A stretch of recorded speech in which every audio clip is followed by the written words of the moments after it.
Buenas tardes, hoy es 4 de octubre de 2022. Arrancamos con una noticia muy preocupante y es que acabamos de saber los datos del paro y estamos rozando los 3 millones de parados en España. Y lo peor es que la previsión no es que en los próximos meses este dato mejore. Comenzamos.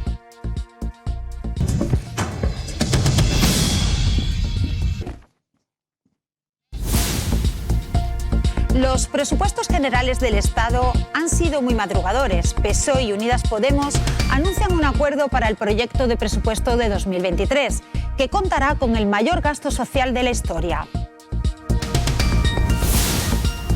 Andalucía está entre las 4 comunidades con financiación inferior a la media. Según la Fundación de Estudios de Economía Aplicada, la región está 6 puntos por debajo.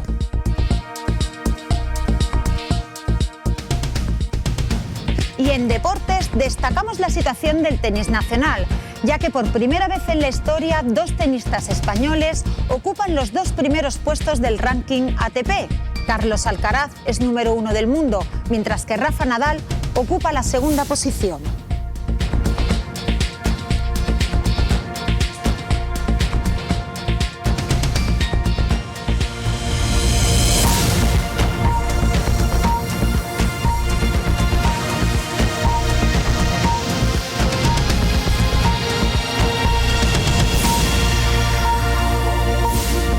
Y arrancábamos el informativo con esta noticia. Septiembre cierra un aumento del número de parados por tercer mes consecutivo. Hablamos de 17.779 personas, ascendiendo la cifra total de parados a 2.942.000 parados. Es un incremento más moderado de lo habitual y se contrapone a los 29.000 nuevos afiliados de la Seguridad Social. No es extraño que en un mismo mes aumente la afiliación y también lo haga el paro. De hecho, esta paradoja es especialmente frecuente en los meses de septiembre. El número de parados registrados en las oficinas de los servicios públicos de empleo subió en 17.679 desempleados en septiembre, lo que situó el total de parados en 2.941.919 desempleados, su menor cifra de un mes de septiembre desde 2008, según los datos publicados este martes por el Ministerio de Trabajo y Economía Social. La subida del paro en septiembre, la tercera consecutiva tras la de julio y agosto, es la más elevada de un mes de septiembre de 2018. Cuando aumentó en 20.441 personas, aunque es la más moderada de lo que suele ser habitual para este mes. Se trata de un incremento menor de lo habitual y que sigue la tónica general de este mes, marcado por la fuerte estacionalidad tras la campaña de verano. El paro bajó en septiembre en los 3 sectores económicos, como en la agricultura a la cabeza. En concreto, el desempleo se redujo en este sector en 7.024 personas en relación al mes de agosto. Le sigue la construcción, que restó 4.775 parados, y la industria con 139 desempleados menos. Los presupuestos generales del Estado han sido muy madrugadores. PSOE y Unidas Podemos anunciaban un acuerdo para el proyecto de presupuestos de 2023, que contará con el mayor gasto social de la historia. El Consejo de Ministros está aprobando en este martes el proyecto de los presupuestos y serán las terceras cuentas públicas que apruebe un gobierno de coalición. Y como en las ocasiones anteriores, los socios se entregaron a una liturgia de desencuentro para exagerar unas diferencias que en ningún momento pusieron en peligro el acuerdo. Estos son los presupuestos que permiten mantener esa hoja de ruta a la que antes me refería, de protección a los más vulnerables, de protección frente a la adversidad, de seguridad y de tranquilidad para la inmensa mayoría de los españoles, para los trabajadores y trabajadoras, también para los pensionistas, para los jóvenes que en estos momentos están cursando sus estudios. Estos son los presupuestos que van a permitir los avances que nos habíamos planteado desde el principio de la legislatura y que se ven reforzados con la inyección de los fondos de recuperación. Así que, frente al ruido y las estridencias, estabilidad, seguridad, protección y avance para nuestro país, en una hoja de ruta clara que tiene como principal objetivo dar tranquilidad a la ciudadanía y recuperar la dignidad de las personas, cohesionando a nuestro país desde el punto de vista social. Primera cuestión atípica, que sea noticia que el Gobierno se pone de acuerdo consigo mismo. La segunda cuestión es que un Gobierno hable de incremento de gasto social cuando los ciudadanos españoles nunca han pagado tantos impuestos. Y el impuesto peor, el más desequilibrado, el más injusto, el que presiona más las rentas bajas, que es la inflación, que en este momento todas las rentas de España, ya sea un parado, un mileurista o una persona que cobra 30.000 euros al año, paguen los mismos impuestos que las rentas más altas como consecuencia del incremento de los precios, eso es lo más antisocial que recordamos. El Gobierno, Comisiones Obreras y UGT han acordado una subida salarial para los funcionarios del 9,5%, repartida entre 2022 y 2024. La cartera que encabeza María Jesús Montero presentó su propuesta salarial y dio de plazo hasta este lunes para recibir las respuestas finales. Gobierno, Comisiones Obreras y UGT han acordado una subida salarial para los funcionarios del 9,5%, repartida entre 2022 y 2024. La cartera que encabeza María Jesús Montero presentó su propuesta salarial y dio de plazo hasta el lunes para recibir las respuestas finales. Así, UGT ha recalcado que apoya este acuerdo desde la coherencia, el realismo y la responsabilidad para paliar el efecto de la inflación, así como Comisiones Obreras, que también ha ratificado su acuerdo. He decidido aceptar la oferta que nos ha hecho el Gobierno en la mesa de diálogo social en materia de incremento salarial para el conjunto de las empleadas y los empleados públicos de nuestro país. Sin embargo, esta propuesta se ha encontrado con el rechazo total de CSIC, que desde el principio exige un incremento al doble dígito. Y desde luego desde CSIC no vamos a avalar con nuestra firma un acuerdo que desde el minuto cero implica que los empleados públicos de este país vamos a volver a perder capacidad adquisitiva. Y es que desde el sindicato temen que esta subida vuelva a ser insuficiente. Y relacionado con esta noticia que le acabamos de dar, la subida del sueldo de los funcionarios, nos gustaría saber qué piensa la gente de a pie. Y estas son sus opiniones. O sea, yo soy de la opinión que sí, le suben a los trabajadores públicos un 10%, le deberían de bajar a los públicos que mandan un 40%. Tal como está hoy en día la situación, creo que es lo más normal, que se le suba el sueldo a los funcionarios, tanto a los funcionarios como a cualquier tipo de empleo. Pero que fuera a todos, no al público en particular, y a la persona que esté asalariada pues siga con sus 1.000 euritos, trabajando muchas horas. El funcionario es más común que tenga sus horas normales, las 8 horas que dicen o las 7. Y me parece maravilloso, además yo era funcionario.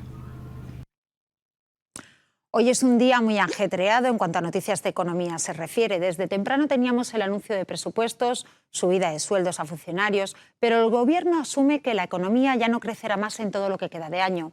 La vicepresidenta primera del Gobierno y ministra de Economía, Nadia Calviño, confirmaba que la economía española no crecerá más en la segunda mitad del año.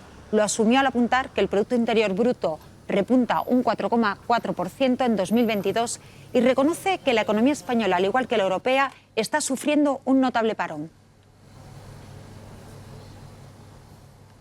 Y lo mismo está pasando con las empresas familiares, que advierten una gran fragilidad en la economía y del empleo. La escalada de precios y una tensión en aumento a causa de la guerra de Ucrania, las empresas familiares auguran que el crecimiento de la economía española a corto y medio plazo será frágil y sin creación neta de empleo. ¿No es así, María Mena? Pues sí, es que la escalada de los precios y la situación ante la guerra de Ucrania ha provocado que las empresas familiares auguren que el crecimiento de la economía española a medio plazo será frágil. Así lo consideran 6 de cada 10 directivos, según los datos arrojados por una encuesta realizada por el Instituto de la Empresa Familiar, que ayer se presentó en el 25º Congreso Nacional de la Empresa, que se celebra en Cáceres y cuyo acto inaugural estuvo presidido por el rey Felipe VI. En el encuentro, su presidente Andrés Sendagorta subrayó el importante papel de las empresas familiares que juegan en la economía española. La entidad además cargó contra la política fiscal del gobierno de Sánchez. El rey Felipe VI presidió el acto inaugural y alabó en su intervención el papel de las empresas familiares y recordó además el difícil escenario al que tienen que hacer frente en estos momentos difíciles, derivados, decía, de la pandemia, el aumento de la inflación o las consecuencias de la invasión rusa en Ucrania. Andalucía está entre las 4 comunidades con financiación inferior a la media. Según la Fundación de Estudios de Economía Aplicada, la región está 6 puntos por debajo. Luisa Chamizo.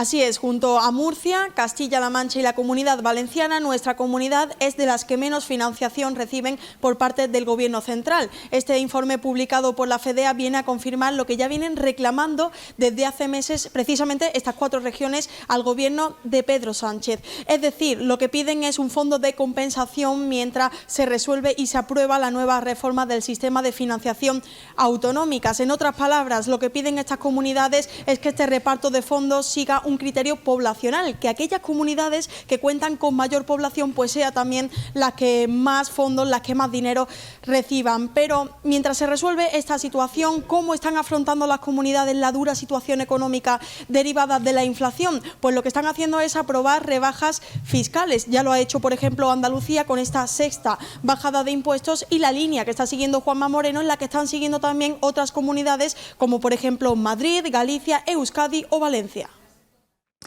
Y financiación necesita el olivar andaluz, que ha multiplicado por 4 sus costes, además de ser seriamente afectado por las condiciones meteorológicas, con una pertinaz sequía con temperaturas por encima de la media. Andalucía prevé un 49,1% menos de producción que en otras campañas anteriores. Nos lo amplía Rocío Marrufo. Desciende la producción del aceite de oliva en un 49%. Es aquí donde se ven los resultados de cómo ha afectado la sequía y las altas temperaturas al campo andaluz. Una situación que está generalizada en todas las provincias de Andalucía, pero que la más perjudicada es Jaén, que ha sufrido una bajada del 60% con respecto a la anterior campaña y que además es la principal productora mundial. A esto se le suma que actualmente los costes de producción son muy elevados. Jaén garantiza 1 millón de toneladas de aceite de oliva a los mercados y le sigue Almería, siendo la última en la fila Sevilla con 90.000 toneladas. Pero no solo este producto se ve perjudicado, sino que la aceituna de mesa también sufre una disminución del 30%.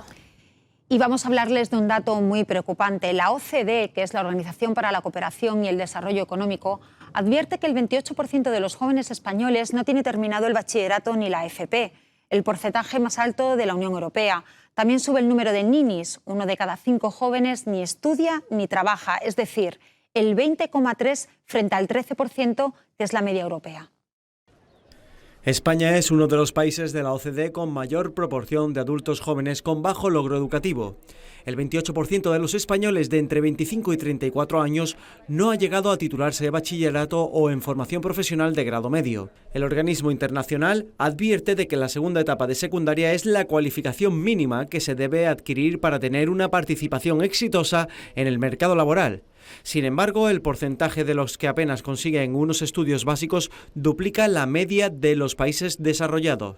Solo están peor Turquía con el 36%, México con el 44% y Costa Rica con el 45%, pero se encuentran en mejor situación países como Colombia con el 25%. La proporción de jóvenes poco cualificados es altísima en Extremadura con el 37%, Murcia con el 36%, Castilla-La Mancha suma el 34% al igual que Andalucía, de Ceuta con 38% y Melilla con el 41%, gestionadas por el Ministerio de Educación. Otras regiones, por el contrario, están en sintonía con los estándares. Es el caso de Navarra con el 14% y del País Vasco con el 15%.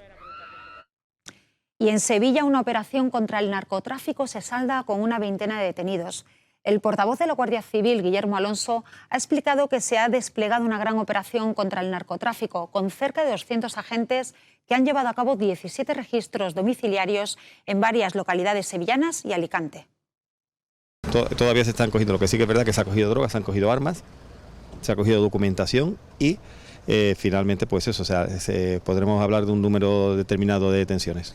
Pues han incautado diferentes tipos de drogas, pero de todo tipo. Desde a lo mejor pueden ser pastillas, desde heroína, cocaína, también se ha cogido hachís, marihuana, o sea, como digo, bastante variado. Sí, bueno, hay 2 personas que todavía se está realizando registro, que se tendrán en breve, y bueno, son parte de los muchos detenidos que se van a efectuar en el día de hoy. No, este es uno de los registros que hay, un registro más de los que se están efectuando esta mañana.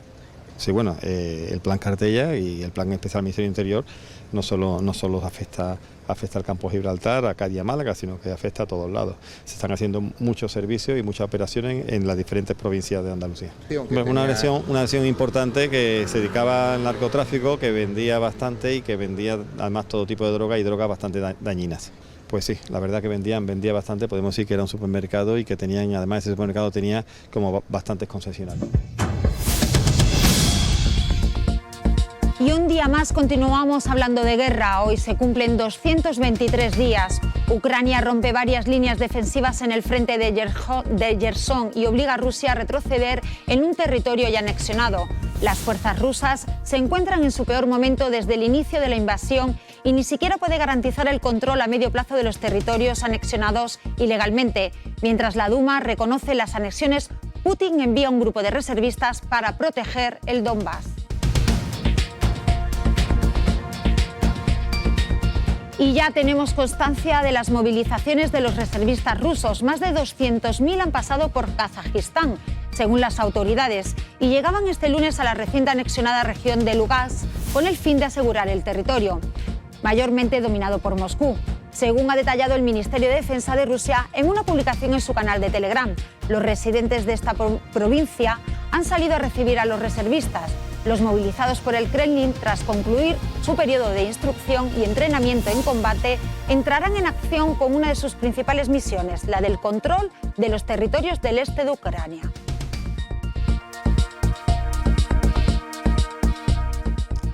Y en Reino Unido ya se habla de hundimiento express de Liz Truss. La primera ministra, a tan solo 10 días de anunciar la rebaja de impuestos, tiene que dar marcha atrás presionada por la oposición laborista. El Fondo Monetario Internacional, a un mes de haber asumido como primer ministra y tras la renuncia de Boris Johnson, la conservadora que busca parecerse a Margaret Thatcher, tuvo que dar marcha atrás con una de sus principales promesas de campaña. En un giro inesperado, el ministro de Finanzas británico anunció este lunes que el gobierno descartará la rebaja del impuesto a las ganancias para las personas con mayores ingresos anunciada hace unos días, una medida que provocó agitación de los mercados financieros, el desplome de la libra y terminó con la intervención del Banco de Inglaterra.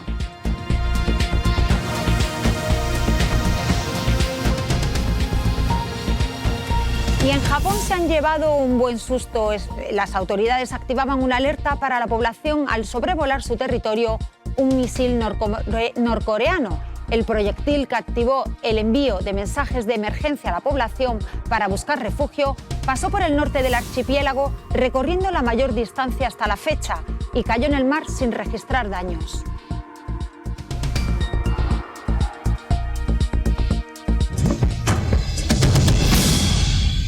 España detecta su primer caso de gripe aviar, el H5N1, en un humano. El segundo en Europa. El positivo fue detectado en un trabajador de una granja avícola de Guadalajara. El paciente ya está de alta y ha permanecido asintomático, por lo que no hay que preocuparse. Un trabajador de una granja avícola de Fontanar, en Castilla-La Mancha, ha dado positivo en gripe aviar de tipo H5. Se trata del primer caso detectado en España y del segundo en Europa después de que Reino Unido encontrara otro en diciembre de 2021. El caso fue confirmado el pasado martes 27 de septiembre y declarado al Centro Europeo para la Prevención y el Control de Enfermedades, la OMS y el Centro de Coordinación de Alertas y Emergencias del Ministerio de Sanidad. El infectado permanece asintomático y ya ha dado negativo, al igual que el resto del personal analizado que está tomando el antiviral contra la gripe de forma preventiva. Fuentes relacionadas con el caso aclaran que la situación no es preocupante y que se trata de un positivo detectado durante las tareas de vigilancia activa que se realizan de forma rutinaria en este tipo de lugares. La Diputación de Sevilla y 66 municipios de la provincia se adhieren a la estrategia Fast Track Cities frente al VIH.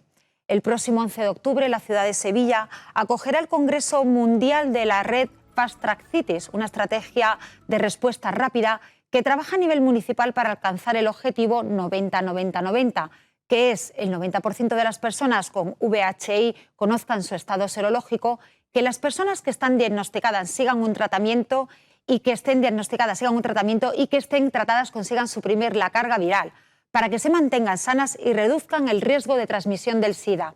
La secretaria de Estado de la Sanidad, Silvia Calzón, ha destacado el papel esencial que juegan los municipios y entidades locales en la lucha colectiva contra el SIDA.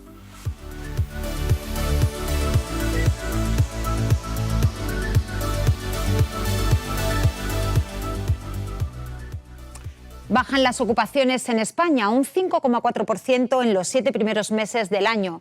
Los datos del Ministerio del Interior, que no diferencian entre allanamiento de morada o usurpaciones, reflejan el primer descenso en este tipo de delitos en los últimos 5 años. Nos amplía la información Mar Ruiz.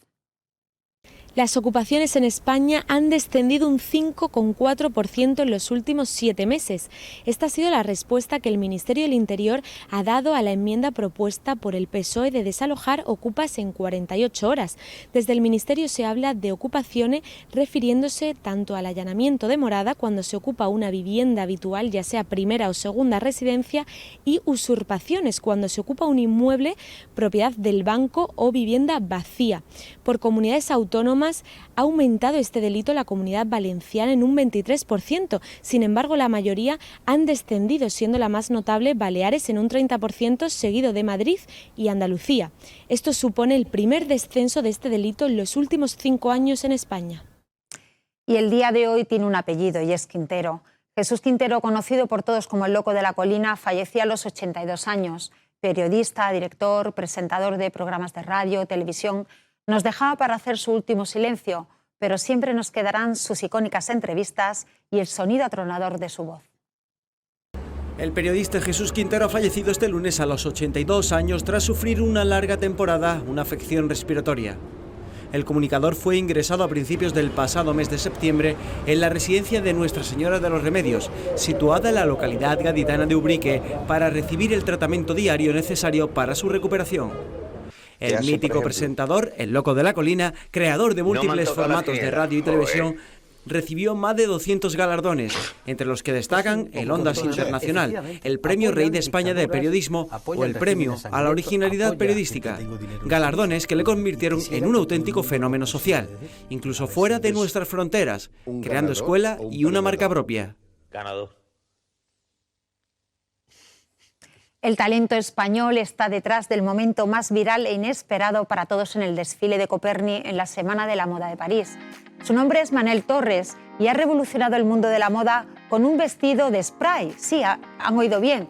Para la modelo Bella Hadid, la encargada de lucirlo y dejar a todo el público sin palabras.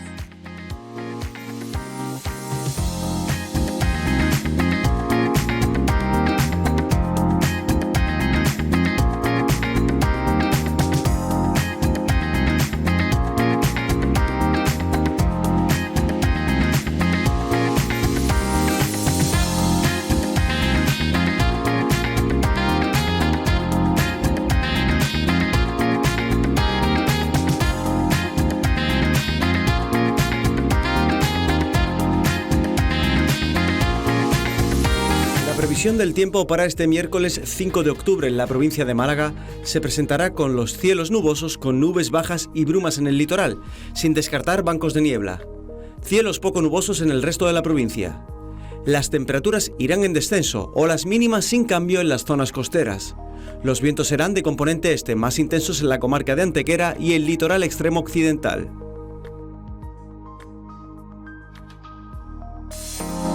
Gracias por acompañarnos. Ya saben que esta semana estamos de estreno y pueden seguir informándose con nosotros aquí en 101 Televisión, la nueva televisión de Andalucía, en 101televisión.es y en redes sociales. Y ahora vienen los deportes. Os dejo en muy buena compañía con Mariano Nogales, que es quien os va a contar lo más destacado en deportes. Buenas tardes y sean muy felices.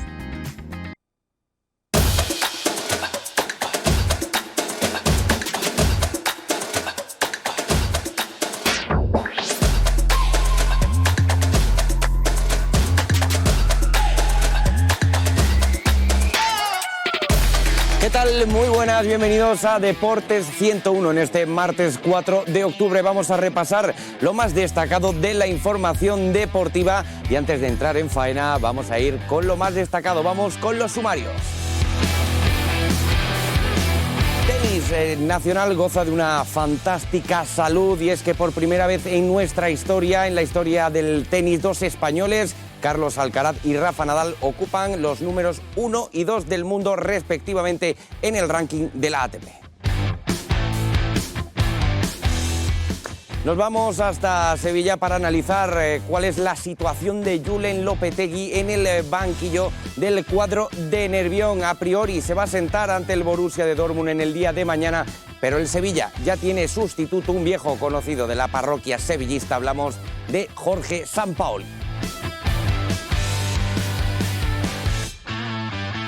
Y siguiendo con el fútbol, el diario británico, el tabloide The Times, ha afirmado que Ucrania podría compartir la candidatura ibérica junto con España y Portugal para el Mundial de 2030. De esta forma, albergaría uno de los grupos de esa primera fase. Y el Unicaja Baloncesto viaja hasta Cerdeña para estrenarse en la Basketball Champions League. Lo hará ante el Dinamo Sassari y, como ya saben, lo podrán ver y disfrutar aquí en 101 Televisión con nosotros.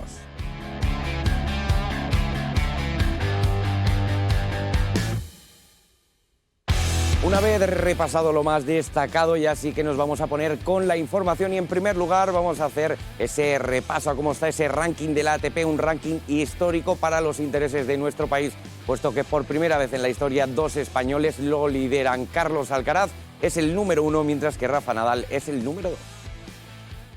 Carlos Alcaraz se mantiene como número 1 del ranking ATP por delante de un Rafa Nadal que asciende hasta el segundo lugar, con los dos jugadores nacionales en lo más alto por primera vez en la historia, mientras que hace 22 años que dos tenistas del mismo país no lograban esta hazaña, cuando en el 2000 lo consiguieron los estadounidenses Andrea Agassi y Pete Sampras.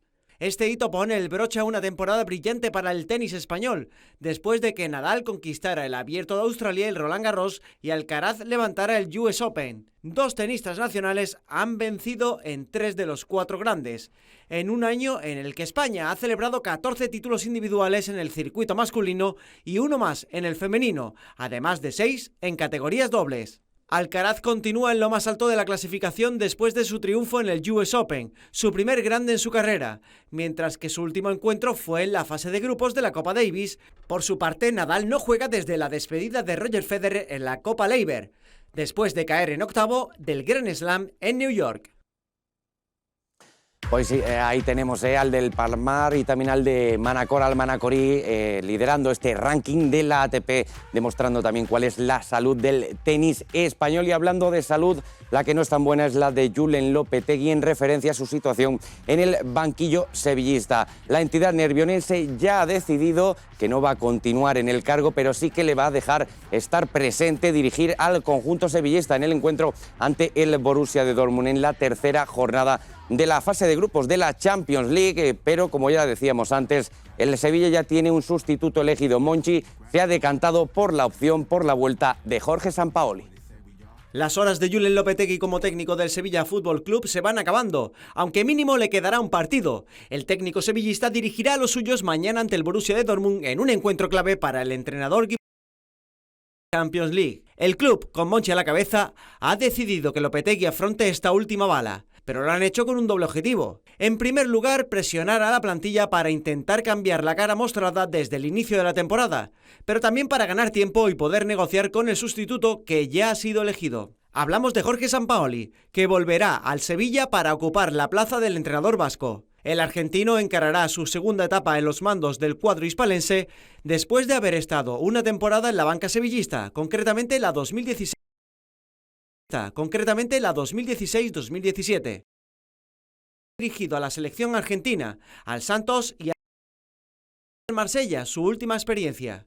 Todo dependerá del resultado ante el Borussia de Dortmund, si se produce un mal resultado considerado como tal un empate o una derrota. En Nervión, el plan Sampaoli.